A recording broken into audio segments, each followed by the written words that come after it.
Good afternoon, day 17. Today we talk about something that's close to everybody. Money, money, money, money, money, money, right? Money is something that comes up a lot. And I just want to sort of recap.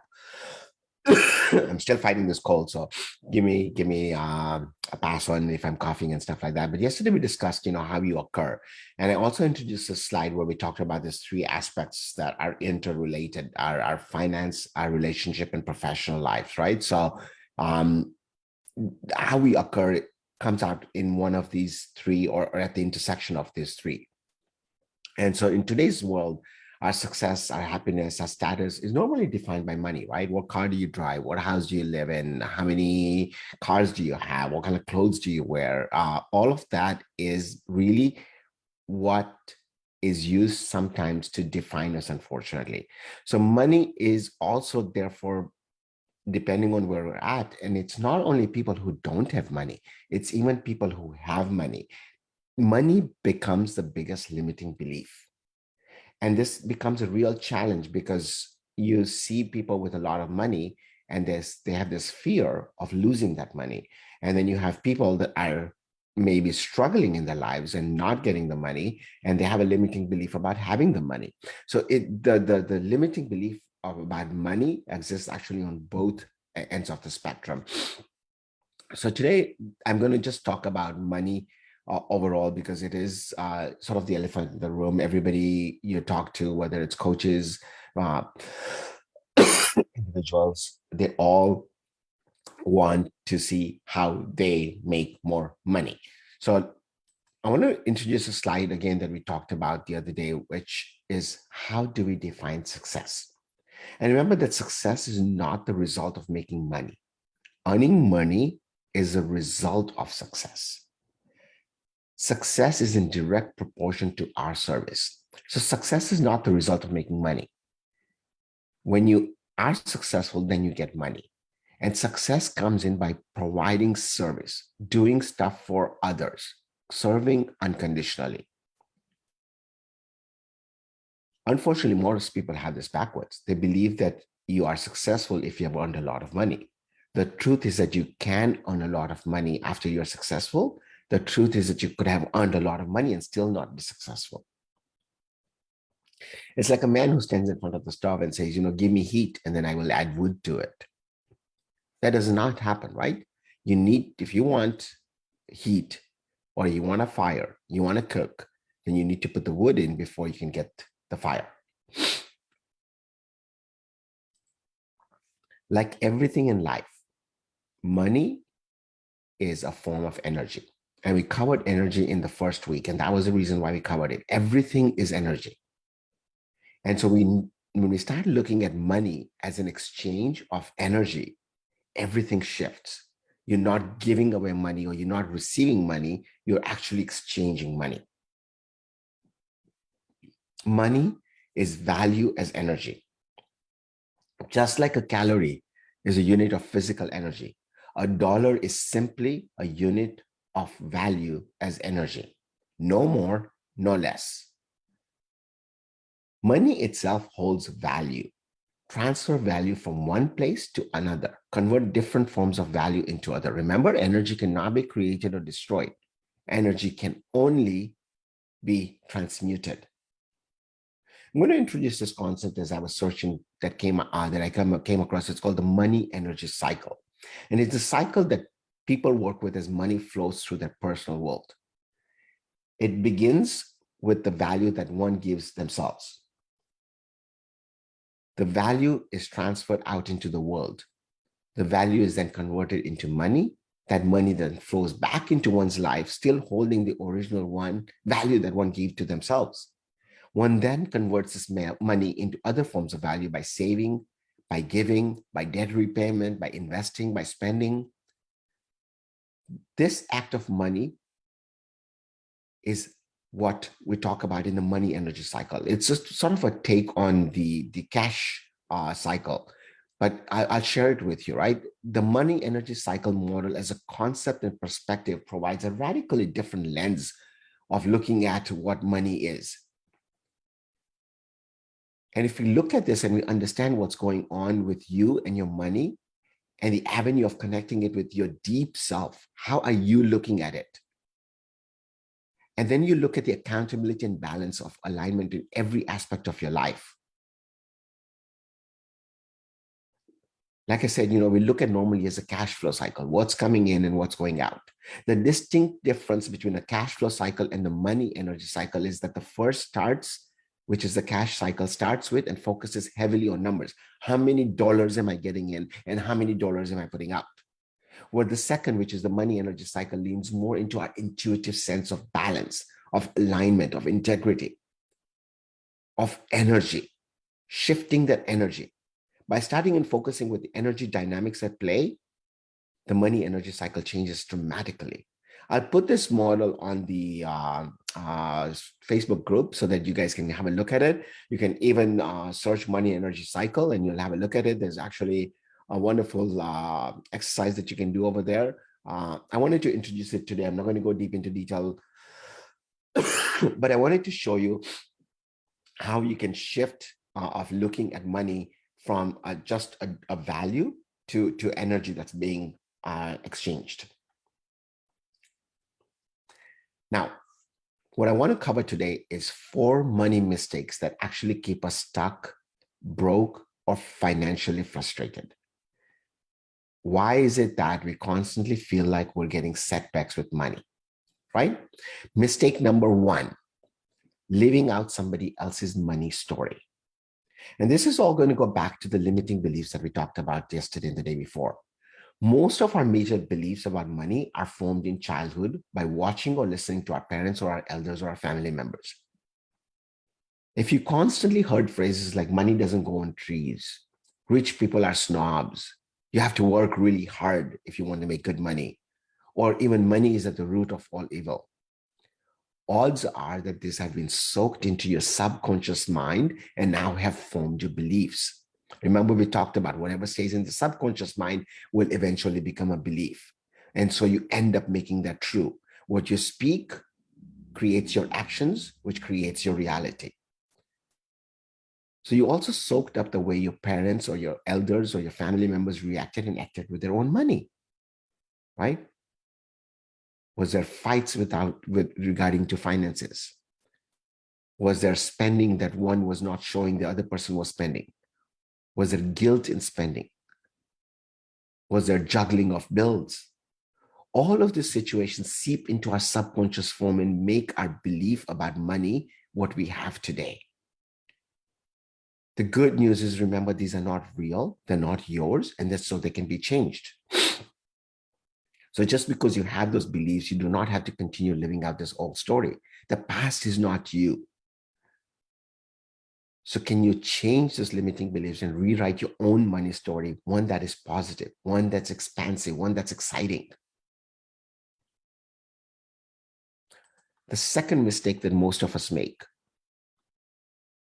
is keeping your head in the sand. This is another major mistake people and even businesses and entrepreneurs make because they ignore their finances completely. When you're scared of looking at your books, when you're scared of looking at the numbers, you will avoid them and you take this putting your head in the sand. So what ends up happening is you procrastinate on money-making activities. You procrastinate on even looking at your bills. You procrastinate or even balancing your accounts. You hesitate to open the bills. You hesitate to look at your bank statements.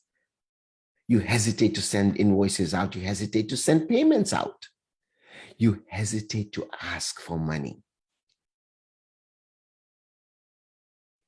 If you do not know your numbers on a monthly basis, what's coming in and what's going out, if you do not know what you owe on credit cards, what the interest rates are, you really lack a plan for your financial future. If you just keep on saying things will be okay, remember, hope is one of the greatest drawbacks and creates fear. It is only the person that doesn't have hope that doesn't have fear. And remember, fear and love cannot stay together. So you have this fear of working with money. How are you going to put love of money in that same space? You need to let go of that fear. All of these are ways that you're keeping yourself in the dark about your money, your finances.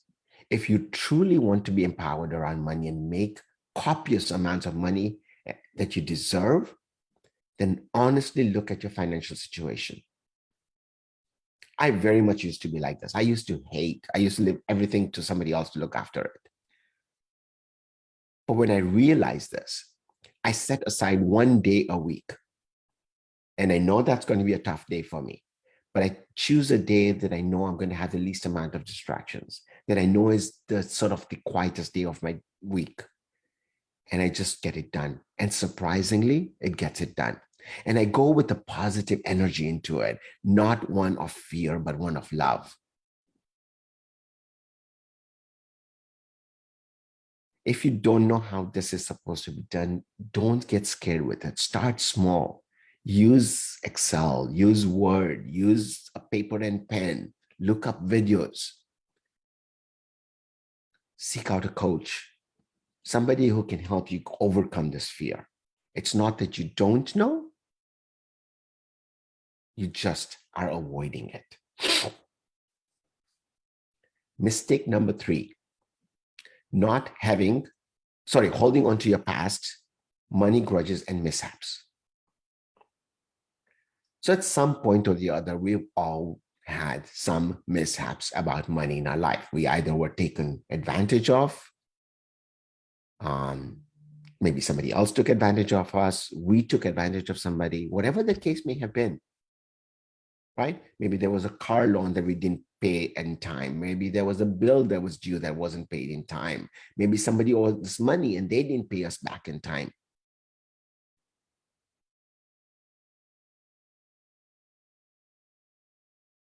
Many of us feel like we should have started this earlier, and then we have this regret when it comes to saving, investing, paying off debt, bringing in more income. Holding on to any past grudges because somebody may have cut you short, promises not kept. Remember, we talked about expectations. If you have expectations, you only have 100% chance that you're going to be disappointed. So holding on to those past disappointments and grudges against someone and beating yourself up for not having what is a mistake that could have been there or should have been there or would have been there is literally blocking your abundance here and now.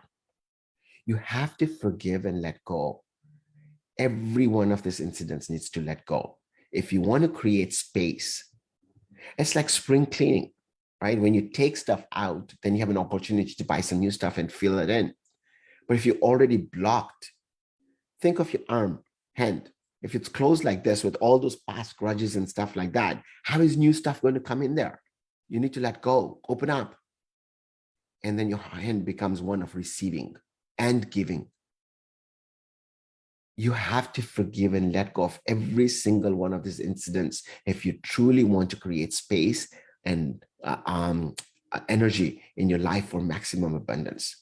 Letting go, unfortunately, is one of the most difficult things we humans face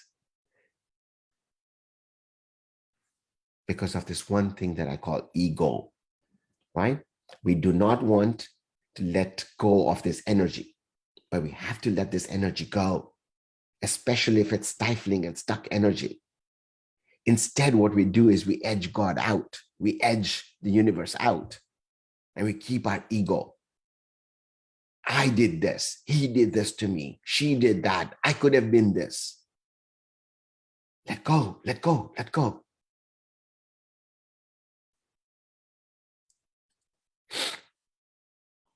And the fourth mistake is not having a vision on your financial future. It's really hard to get what you want when you don't know what it is. My grandfather used to say this to me, that if you don't know what street, what city you want to go to, how do you know the directions of how to get there? On the other hand, if you don't have to go to a city, why ask for those directions? And that's what we end up doing when we're holding on to those past grudges, when we're holding on to putting our head in the sand. It's easy to get sucked into short-term thinking, but short-term thinking will never get you long-term results. If you're prone to keeping your head in the sand around money, it's also just as like you don't have a clear vision of what you'd like your financial future to look like. To win at the money game, you need a long-term vision. Your current financial situation does not have to represent your future. Think about what it would look like if your money problems were magically solved and your financial situation was completely transformed. What does that look like? Imagine this, visualize this. How are you making the money? Where are you living? What are you doing? Find your ikigai. How does your relationship with money feel when you think about all of that? Do you still want to hide yourself in the sand, or do you feel confident and capable and empowered in handling your money?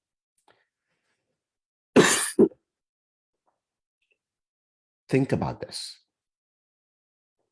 What does your future look like with money? Do you have a positive relationship with it, or do you have a negative? I always talk about energy and how you feel about it. When you talk about money, does it make you feel heavy or does it make you feel light? The truth is, when you feel heavy, there's something that needs stuck, that needs to be taken out.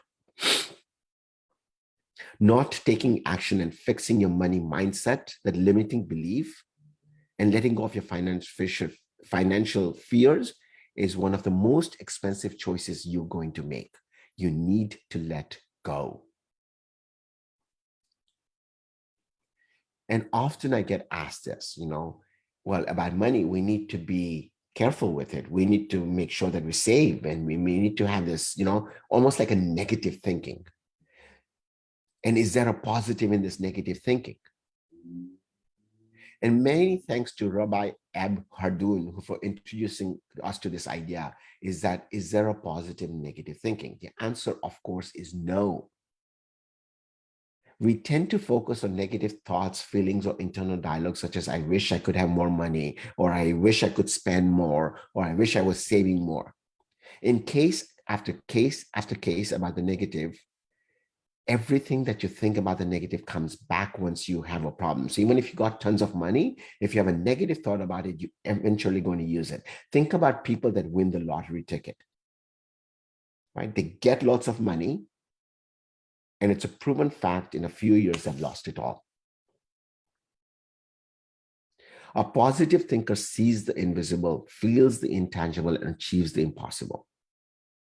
That's what positive thinking about is. Can you positively think about where you want your financial future to be? We're running sort of out of time, so I'm going to skip the story, and I'll put it in somewhere else for you. But here's an exercise that I'd like you to work on for your money. Write out your negative beliefs about money. Determine what instilled these beliefs. Determine your new positive belief. Look for the evidence. Think of the worst case and how you will overcome it. Turn them into a positive statement. We're now taking what we learned with the 4 questions and the first principle thinking and bringing it into something that's practical. I want you to use those things that we talked about a couple of days ago. We're now bringing energy, limiting beliefs, first principle thinking, questioning, turning it around all together into a tangible exercise. So here's one of your first exercises that we're going to work with.